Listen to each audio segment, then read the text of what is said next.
23 मार्च के दिन योम पाकिस्तान के दिन जिस तरह पाकिस्तान को अल्लाह ताला ने कामयाबी से हमकिनार किया, पाकिस्तानी टीम की जो परफॉर्मेंस थी वो आपके सामने थी। पूरे पाकिस्तान के लिए जीत बहुत इंपॉर्टेंट थी और इंशाल्लाह हम जीते हैं, ये मैच जीते हैं। वेस्ट इंडीज़ को हराया हमने, पिछले मैच जो जीते ऑस्ट्रेलिया को हराया। ऑस्ट्रेलिया आज तक किसी कोई मैच नहीं हारा 3 वर्ल्ड कप से, और पाकिस्तान ने उसे हराया।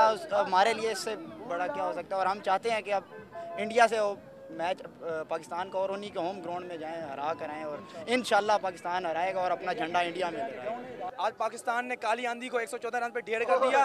हमें इसमें बहुत खुशी हुई क्योंकि इतनी अरसे बाद में खुशी का एक मौका मिला, हमें खुशी मिली, उसको हम सेलिब्रेट कर रहे हैं। पूरा इस्लामाबाद इधर इकट्ठा हुआ है, हज़ारों लोग आए हुए थे, और इस तरह के मौके पे जहाँ पे हम सारा खबरें सुन रहे होते हैं रेमंड डेविस का अटैक और ड्रोन अटैक्स, तो इस तरह के मौके होते हैं जब हमें बहुत उम्मीद मिलती है। आप देखें सारे इधर आए हुए हैं और ये सबके लिए बहुत खुशी का मौका है। बहुत अच्छा खेला आज पाकिस्तान।